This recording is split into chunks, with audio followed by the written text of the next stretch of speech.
오늘부터는 여러분과 함께 히브리서의 말씀을 가지고서 이제 말씀을 상고를 하려고 합니다. 함께 살펴볼 이 히브리서는 편지글입니다.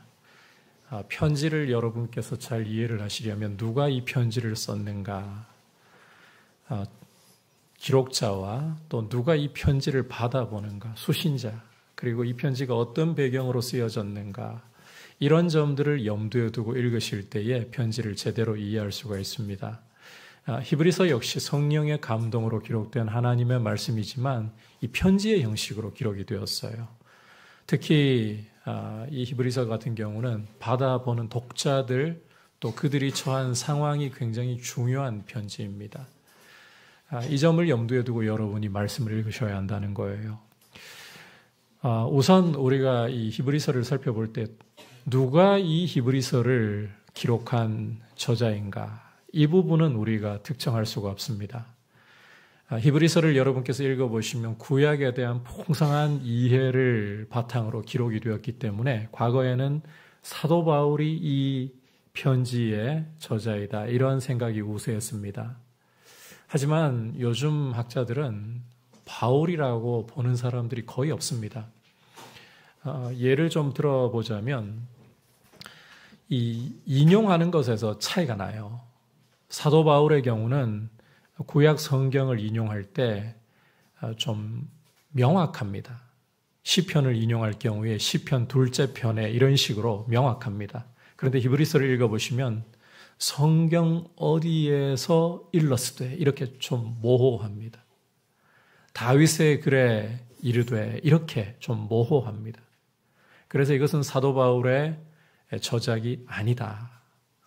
그리고 이 히브리서를 읽어보면 헬라어 원문의 문체가 굉장히 유려합니다. 그런데 사도 바울은 문체의 유려함에 매이는 사람이 아니에요. 그래서 지금 이 히브리서 저자에 대한 중론은 바울이 아니다. 대신 이 초대 교회 가운데 구약에 굉장히 능통했고 언변이 뛰어났던 사람 하면 아볼로가 떠오르거든요. 이 아볼로가 이 히브리서의 저자가 아닌가, 이렇게 보는 견해가 많습니다만 이것도 명확하지 않습니다.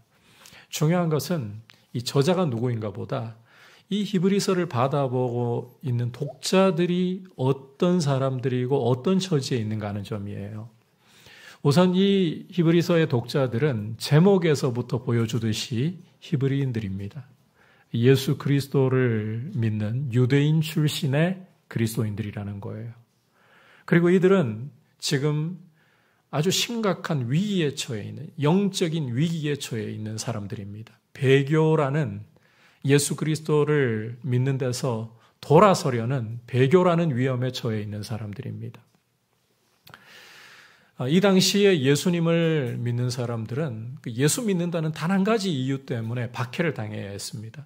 재산을 몰수당하기도 하고 죽임을 당하기도 하고 온갖 능욕을 다 당해야 되는 그런 고통 속에 있었어요. 반면 똑같은 하나님을 섬기는데 유대교 같은 경우에는 로마가 합법적인 종교로 인정을 해 주었습니다. 그래서 로마의 비호를 받으면서 편하게 살 수가 있는 거예요. 그러다 보니까 이 유대인 출신 그리스도인들은 과거 자신들이 믿었던 그 유대교로 돌아가고 싶은, 그러면 박해를 피하니까 그런 큰 유혹에 흔들리고 있는 그들의 믿음이 지금 이 균열이 일어나고 있는 이런 상황에 처해 있었다는 거예요. 이들의 믿음을 굳세게 바로잡아주고 세워주기 위해서 기록된 편지가 바로 히브리서라는 것입니다. 그래서 여러분께서 이 히브리서를 읽으시면서 히브리서의 큰 주제가 무엇이냐, 흔들리는 믿음 바로 세우기, 이렇게 이해를 하시면 돼요. 그래서 우리도 이 책을 공부를 하면서 우리의 믿음이 더욱더 굳게 서나가는 복이 있기를 축복합니다. 자, 이제 이 히브리서의 서두 부분을 오늘 우리가 함께 살펴보면서 주시는 메시지를 들을 텐데요. 우선 첫 번째로 아들을 통해 말씀하시는 하나님에 대해서 우리가 볼 수가 있습니다. 1절에서 2절 전반부까지 함께 한 목소리로 보겠습니다. 시작.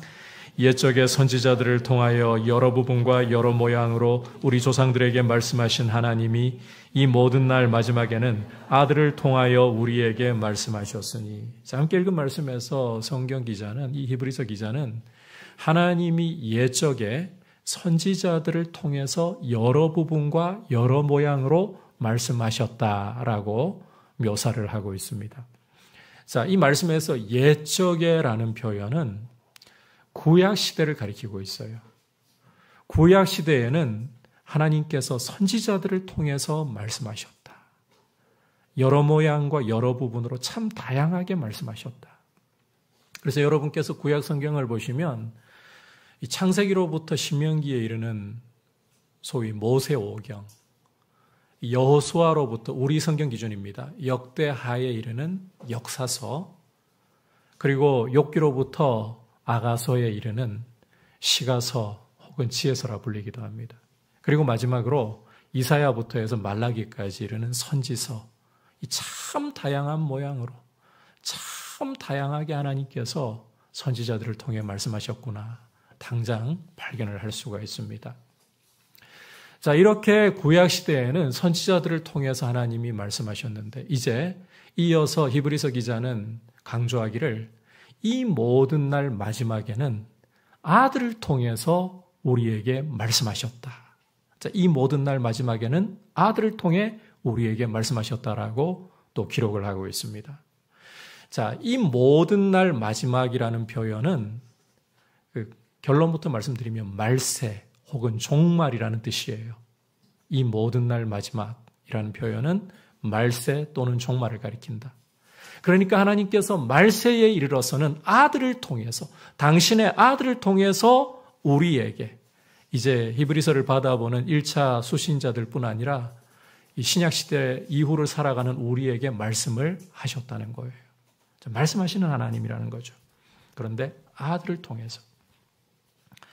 자, 우선 우리가 이 부분을 좀 더 상세히 살펴보기 전에요. 말세라는 용어, 종말이라는 용어를 좀 정리할 필요가 있을 것 같아요. 여러분께서는 이 종말 혹은 말세 그러면 어떤 생각을 가지십니까? 통상적으로는 예수님이 재림하시는 그 특정한 순간을 떠올리는 경우가 상당히 많습니다. 그런데 성경이 말씀하고 있는 이 말세 혹은 종말이라는 것은 그 한순간을 가리키는 게 아니에요. 오히려 예수님의 초림에서부터 재림에 이르는 이 전기간, 자, 이 용어를 꼭 기억하셔야 돼요. 성경에서 마지막 날에 혹은 말세에 이렇게 이야기할 때에는 예수님이 이 땅에 성육신에서 아기로 오신 초림의 순간으로부터 예수님이 이 땅에 심판주로 다시 오실 재림의 순간까지 이 전기간을 가리켜서 말세라고 부르는 거예요. 그러니까 이 말세에 하나님은 우리에게 아들을 통해 말씀을 하셨다는 겁니다. 이걸 지금 굉장히 강조하고 있습니다. 자, 이런 묘사를 통해서 지금 성경 기자는 하나의 이 대조를 보여주려고 하고 있어요.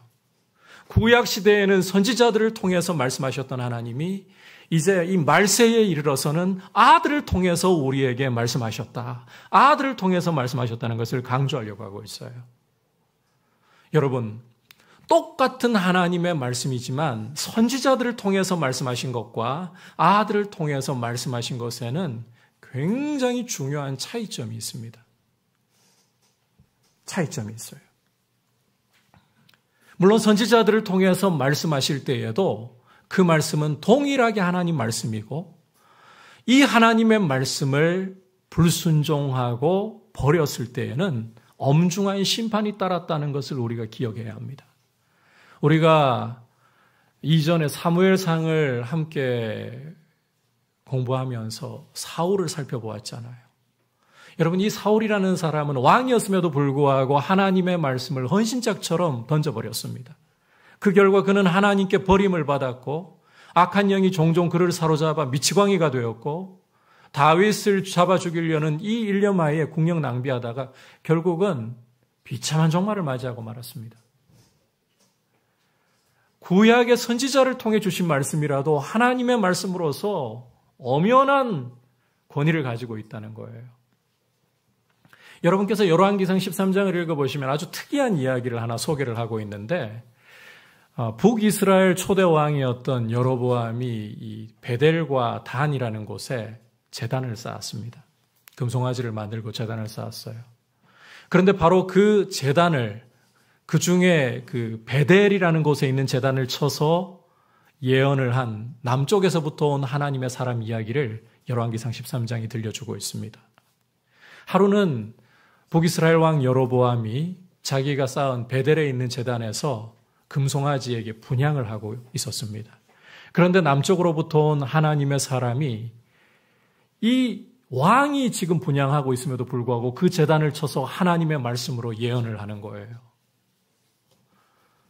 이 여로보암의 입장에서는 너무나도 고약한 거죠. 왕이 지금 분향을 하고 있는데 감히 듣도 보도 못한 자가 나타나서 이 제단을 쳐서 예언을 해 손을 뻗어서 저놈을 잡아라 하는데 이 손이 말라버렸어요. 거둬들일 수가 없는 거예요. 당황한 여로보암은 그 하나님의 사람에게 간구합니다. 당신의 하나님 여호와에게 구해서 내 팔을 원래대로 돌려주시오. 하나님의 사람이 기도하니까요, 여로보암 팔이 회복이 되었어요. 자, 이러고 나니까 여로보암이 충격을 받아가지고 이 하나님의 사람을 자기 집으로 데려와서 대접을 하려고 합니다. 내가 상도 줄 테니까 그냥 가지 말고 먹고 마시고 가라. 그런데 하나님의 사람은 단칼에 이런 지하에 거절해버려요. 여호와께서 북이스라엘 땅, 이 우상 숭배의 땅에서 물도 마시지 말고 어떠한 음식도 먹지 말고 심지어 왔던 길로도 돌아가지 말고 다른 길로 가라고 명하셨습니다. 그렇게 하나님의 사람은 남쪽 유다로 다시금 유유히 길을 떠납니다. 자, 이제 이런 일이 벌어졌으니까 북이스라엘에 이런 소문이 파다하게 퍼질 거예요. 하나님의 사람이 남쪽으로 떠나고 얼마 후에 이 사마리아에 있던 한 늙은 선지자가 있었습니다. 그 선지자에게 이 소문이 들려와서 이 늙은 선지자가 이 유다에서 온 하나님의 사람을 자기 집으로 초대를 하고 싶은 거예요. 그래서 아들을 시켜서 짐승을 준비해서 빨리 쫓아갑니다. 그리고는 가는 길에 쉬고 있던 하나님의 사람을 만나요. 자기 집에 와서 이제 먹고 마시라고 초대하는 거죠.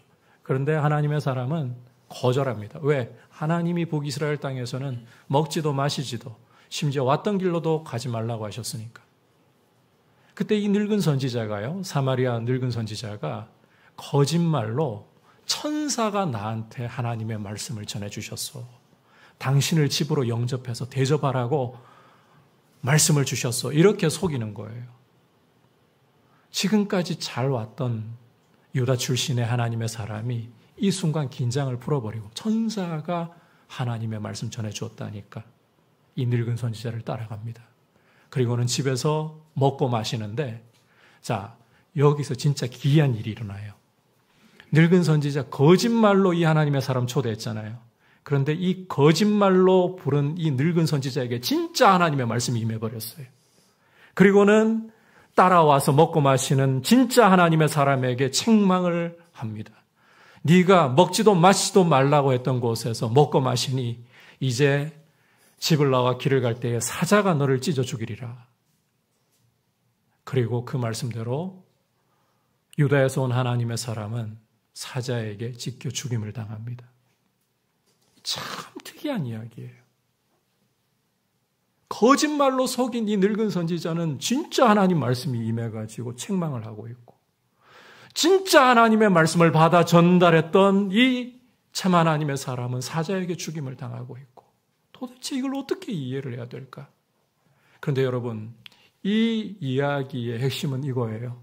참 하나님의 사람이라 할지라도 하나님의 말씀을 버렸을 때에는, 하나님의 말씀을 불순종했을 때에는 하나님의 말씀이 이렇게 지엄하게 심판을 가져올 수밖에 없다. 그만큼 하나님의 말씀은 엄중한 것이다. 확실한 것이다. 누구도 돌이킬 수 없는 것이다. 따라서 여러분, 우리가 이 구약의 선지자들을 통해 주신 말씀도 엄중한 하나님의 말씀이라는 것을 결코 우리가 잊어버려서는 안 돼요. 심지어 예수님께서도 이 땅에 오셔서 구약의 선지자들을 통해 주신 말씀을 하나님의 말씀으로, 아버지의 말씀으로 존중을 하셨습니다.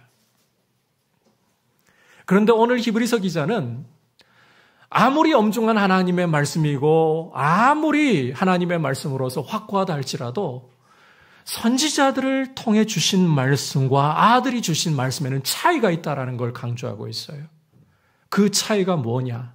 오늘 말씀에 구체적으로는 없지만 앞으로 보면 이게 다 드러나게 되는데요. 최종성이라는 차이가 있습니다.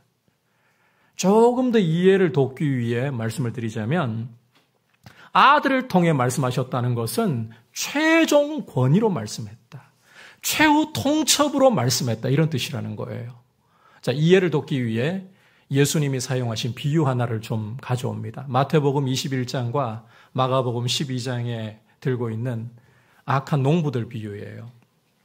어떤 사람이 포도원을 만들고는 그 포도원을 농부들에게 새로 주고 먼 타국으로 떠났습니다. 이제 수확할 때가 이르러서 열매를 얻으려고 세를 받아야죠.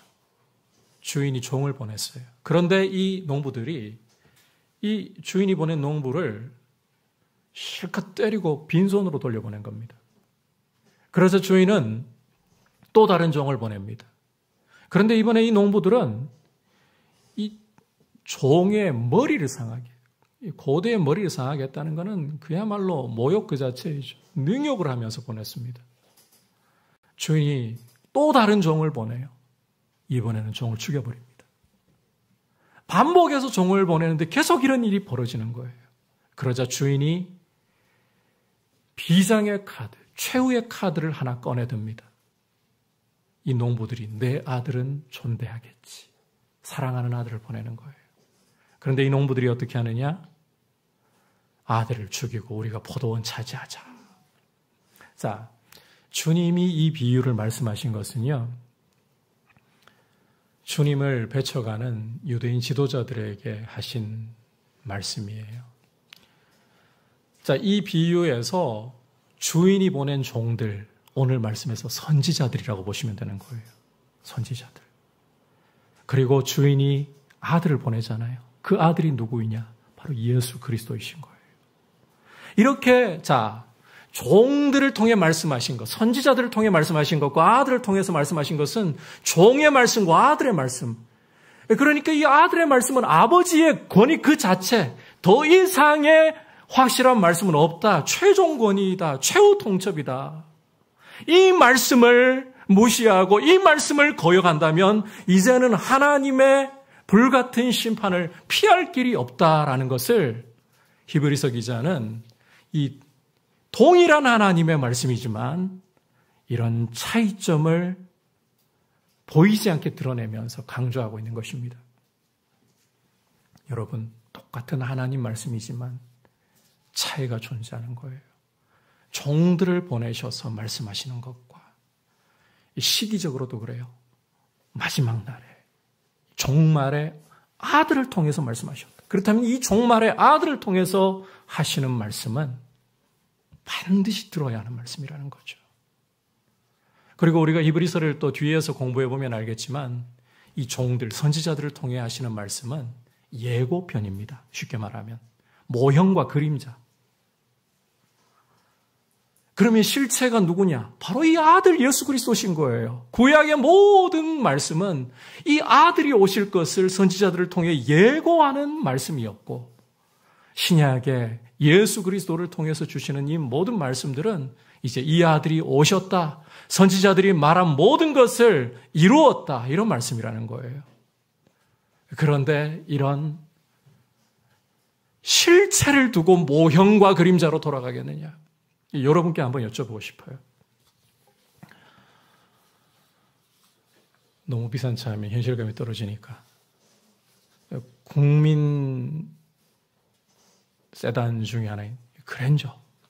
자, 그랜저를 두고 옆에다가 그랜저 모형을 뒀어요. 어느 거 줄까? 여러분 뭘 받으시겠습니까? 차가 없어요. 내가 차가 없어요. 자, 그런데 그랜저, 실물, 그랜저 모형 어느 거 선택하시겠어요? 모형을 택할 바보 없겠죠. 차가 필요한데.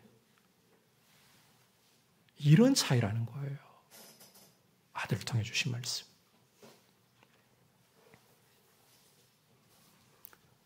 그래서 그리스도를 통해서 주시는 이 복음을 붙잡는 것이 지금 너무너무 중요하다. 지금 이런 강조를 히브리서 기자가 편지의 서두부터 이야기하고 있는 것입니다. 자, 이 부분을 더 강조하기 위해 이제는 하나님의 말씀의 통로이신, 최후 통첩의 말씀의 통로이신 아들이 누구신가를 히브리서 기자는 계속해서 이야기하기 시작합니다. 함께 2절 중반부에 이 아들부터 3절까지 한 목소리로 보겠습니다. 시작. 이 아들을 만유의 상속자로 세우시고 또 그로 말미암아 모든 세계를 지으셨느니라. 이는 하나님의 영광의 광채시요 그 본체의 형상이시라. 그의 능력의 말씀으로 만물을 붙드시며 죄를 정결하게 하는 일을 하시고 높은 곳에 계신 지극히 크신 이의 우편에 앉으셨느니라. 자, 이제 함께 읽은 말씀에서 보시면 하나님의 말씀의 최종 통로이신 이 아들이 어떤 분이신가, 또 어떤 일을 하셨는가, 이렇게 히브리서 기자가 차례로 보여주고 있는데 약간은 집중을 해주셔야 돼요.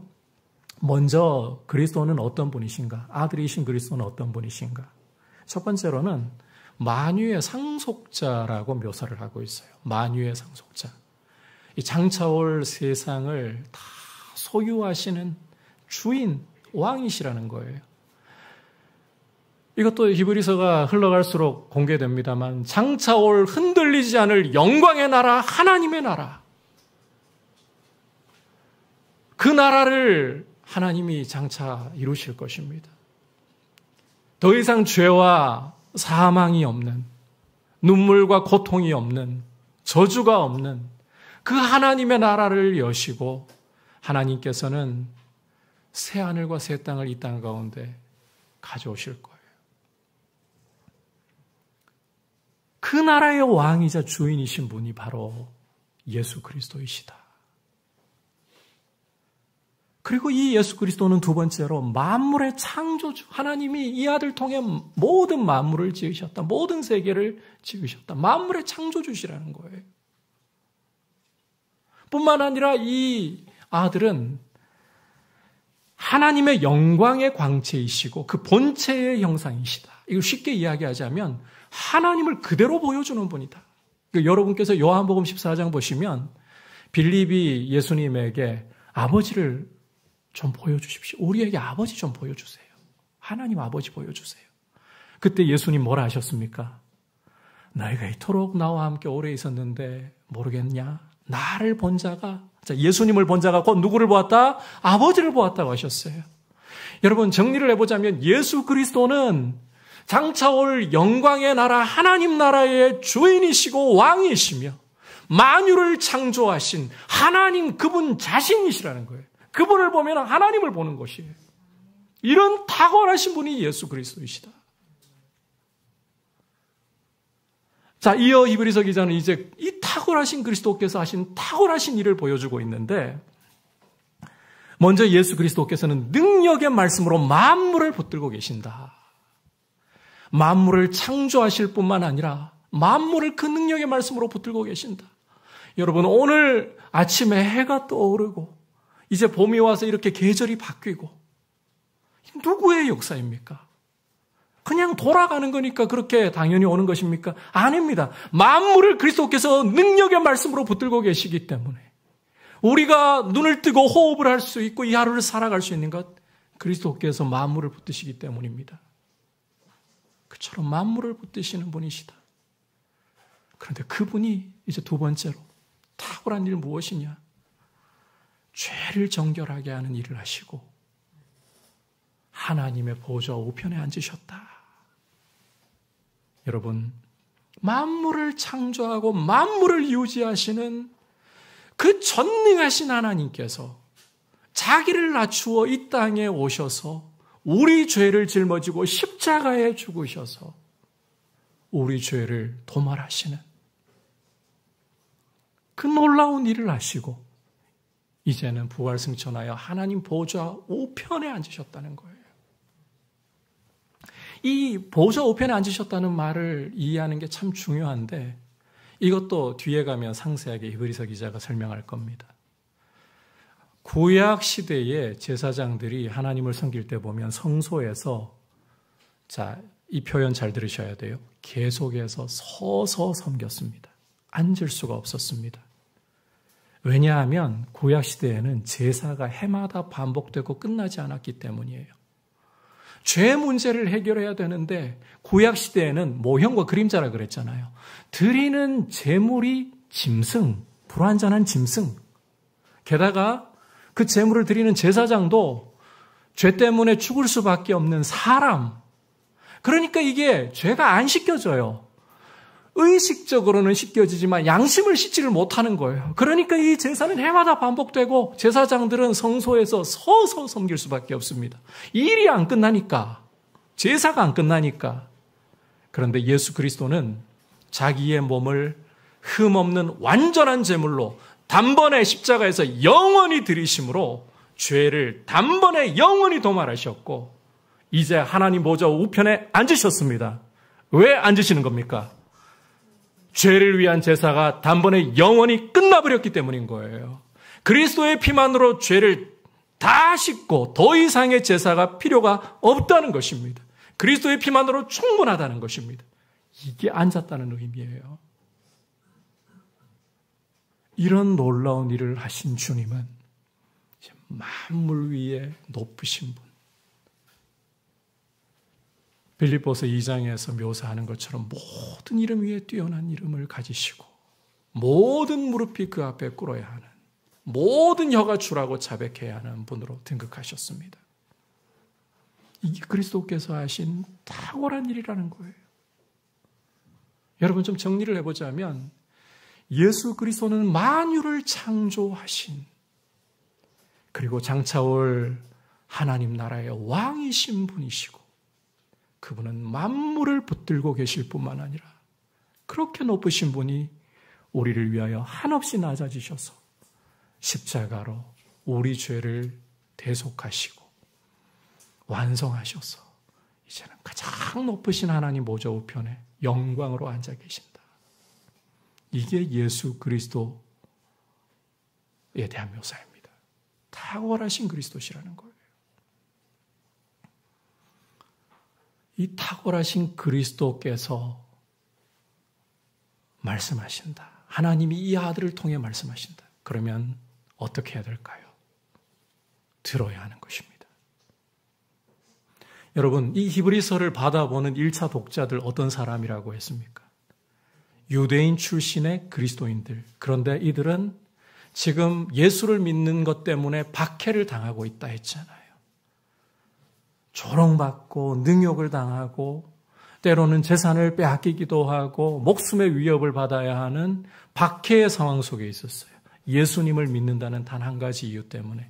그런데 옆에 있는 유대인들을 보면 로마의 합법적인 종교로 인정을 받고 보호를 받고 있었기 때문에 똑같이 하나님을 섬기고 있는데 편안하게 살아갑니다. 유대인들 하면 떠오르는 어떤 이미지가 있습니까? 셰익스피어 읽어보면 유대인 하면 떠오르는 게 어떤 이미지입니까? 그리고 지금도 유대인 하면 뭐가 떠오릅니까? 이 돈, 세계 경제를 거머쥐고 있는 사람들, 이런 게 떠오르잖아요. 하나님을 똑같이 섬기는데 예수 믿는다는 이 하나 때문에 지금 죽을 고생하고 있고, 똑같은 하나님 섬기는데 예수 안 믿는다는 유대교라는 이 이유 때문에 편안하게 살고 있고, 이걸 보면서요, 지금 이 유대인 출신 그리스도인들은 믿음이 흔들거리고 있는 거예요. 돌아가야 되나? 예수를 믿는 것을 부인하기만 하면, 배교를 하기만 한다면, 예수를 믿지 않는다고 부정하고 그 이름을 밟아버린다면 똑같은 하나님 섬기면서 편하게 살 수 있는데, 이런 흔들리는 그리스도인들에게 아들을 통해 주신 말씀은 최종 권위의 말씀이다. 최후 통첩의 말씀이다. 이 말씀을 듣지 않으면 어떻게 되겠느냐? 앞서 포도원 농부 이야기했잖아요. 포도원 농부들이, 악한 농부들이 아들까지 죽이고 주인의 명을 거절했을 때 비유를 보시면 군대를 보내서 쓸어버리고 다른 이에게 포도원을 넘겨줍니다.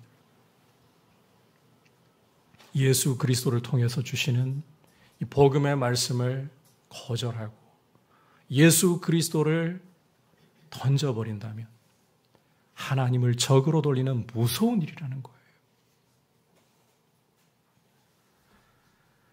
여러분, 예수 그리스도야말로 하나님의 최종적인 말씀의 통로이십니다. 그분이 최종적인 하나님의 말씀 그 자체이십니다. 이런 분의 말씀을 거절한다는 것이, 이런 분을 거절한다는 것이 얼마나 위험천만한 일인가를 우리는 알아야 되는 거예요. 이런 아들을 보내셔서 말씀하시고 아들을 믿으라고 하시는 하나님의 말씀을 거절하고 불순종한다는 것이 얼마나 두려운 일인가를 우리는 기억을 해야 한다는 것입니다. 여러분, 가장 무서운 일이 무엇이냐? 심판주이신 하나님의, 소멸하는 불이신 하나님의 손 안에 빠지는 것입니다. 하나님을 적으로 돌려놓는 것입니다. 우리는 이 땅에서 살아가면서 여러 가지를 겁낼 때 참 많습니다.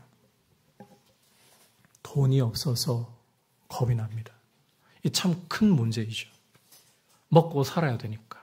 이 돈이라는 것은 실제적인 문제니까. 하나님께서 여러분들에게 먹고 사는 문제에 대해서 부정하라고 하시는 거 아닙니다. 우리를 육체로 지으셨기 때문에 또 돈도 주시는 분이 하나님이십니다. 그런데 여러분, 돈이 전부라고 생각하셔서는 안 돼요. 돈이 우리 육체를 유지하기 위해 필요하지만 돈이라는 것은 수단일 뿐, 하나님이 우리에게 주시면 우리 손에 잡히는 것이고 거두어 가시면 빈손이 되는 것이고 수단일 뿐이라는 것을 기억하셔야 돼요. 돈이 있고 없고가 우리의 삶에 이 두려움을 가져오게 내버려 두어서는 안 돼요. 돈 없으면 두려워지는 건 맞습니다. 그러나 그것이 우리 삶을 쥐고 흔들어서는 안 돼요. 건강도 마찬가지입니다. 이젠 건강하게 잘 사는 게 참 중요한 시대잖아요. 먹는 것에서도 굉장히 신경을 쓰고 있잖아요. 이 건강이 참 중요해요. 돈이 있어도 건강 잃어버리고 나면 유지를 못 하잖아요. 그런데 이 건강이라는 것도 우리 삶을 쥐고 흔드는 요소가 되게 해서는 안 되는 거예요. 우리가 바라던 일들이 실패하고 이루어지지 않는다고 그것이 우리 삶을 쥐고 흔들게 하는 요소가 되게 해서는 안 되는 거예요. 여러분, 뭐가 정말 두려우십니까? 돈 없는 게 두렵습니까? 두렵긴 두렵습니다. 그런데 그게 여러분의 삶을 위협할 정도로 두려워서는 안 돼요. 건강을 잃어버렸습니까? 두려운 일입니다. 걱정되는 일입니다. 그러나 그것이 삶을 위협하는 요소가 되게 해서는 안 되는 거예요. 정말 그리스도인이 두려워해야 할 것은 하나님을 적으로 돌려놓는 것이에요. 우리를 사랑하셔서 독생자를 아끼지 않고 내어주셔서 회개하고 돌아오라고 천국 복음을 우리에게 주신 하나님 뿐만 아니라 찬란한 영광 중에 계시는 그 그리스도를 십자가에 우리 대신 죽게 하셔서 우리를 죄에서 건져내시고 이젠 성령으로 우리를 다스리게 하시는 이 자비하신 하나님을 적으로 돌려놓는 것. 이게 가장 무서운 일이라는 겁니다. 쉽게 이야기하자면 예수 그리스도를 믿는 믿음에서 떠나, 복음에서 떠나 돌아서는 일이라는 거예요. 여러분, 과거에는 이 박해 때문에 예수를 믿는 것에 대한 큰 두려움과 어려움에 처해 있었습니다. 그런데 이제 우리는 이런 박해의 시대를, 물리적인 박해의 시대를 살고 있지 않습니다. 그러나 우리는 세상의 유혹 앞에서 흔들리는 우리의 모습을 가지고 살아가고 있습니다. 지금 우리 한국교회는 어느 때보다도 큰 어려움과 위기에 처해 있습니다. 세상이 교회를 존중하지 않습니다. 오히려 멸시합니다. 과거에 제가 어릴 때만 해도 어른들이 산기도, 철야하러 산기도 가자 할 때 따라가고 싶어 했거든요. 초등학생 때. 어른들이 따라오지 말고 집에서 잠이나 자라 그래요. 너무 가고 싶은데 따라오지 마라. 잠이나 자라. 교회에서 이제 중학생 이상 형들, 누나들이 철야기도 한다고 같이 좀 끼어서 철야기도 하고 싶은데 초등학생은 집에 가라. 안 끼워줘요. 그때는 그렇게 철야하고 산기도 가고 이런 데 너무너무 따라가고 싶어 했어요. 그런 거 좋아했어요. 지금 여러분 철야하니까 교회 오시오 하면 여러분 어떻게 하시겠어요? 진짜 방골딱 세운다고 철야하니까. 아니 뭐 그까지 아니라도 오늘 우리 10시부터 해가지고 한 12시까지 집회합시다 하면 어떻게 하시겠어요? 막 기다리면서 사모하시는 분들 얼마나 계실까요? 그만큼 한국 교회가 영적으로 많이 이전과는 달라졌다는 이야기를 드리고 싶은 겁니다. 과거에는 어른들이 그런 생각 가지고 있어요. 내가 교회를 안 가도 내 자식 교회에 보내놓으면 적어도 이상한 길로 빠지지 않도록 잘 가르쳐준다. 지금은 전도할 때 겁냅니다. 물론 이단 때문에 그런 요소도 있어요. 이단이 복음 전하는데 굉장히 큰 피해를 끼쳤으니까. 그런데 교회 보내는 것에 대해서 이전 같지가 않습니다. 신뢰가 안 됩니다. 이렇듯 우리 그리스도를 믿는 믿음 가운데 서 있는 것은 심지어 이단보다도 이제는 더 신뢰받지 못하고 초라해지고 눈앞에 보이는 돈은 그 힘이 갈수록 더해져서 돈만 있으면 대한민국에서 살아가는 것은 어렵지가 않습니다. 돈으로 권세를 휘두를 수가 있습니다. 사람의 생사를 날아갈 정도로 쥐고 흔들 수도 있습니다. 이런 상황에서 우리는 무엇을 크게 보고 있습니까? 우리도 지금 흔들리는 믿음 속에 있지는 않습니까?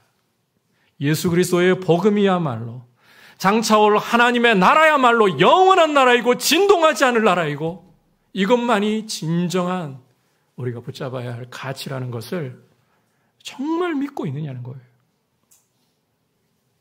히브리서 기자는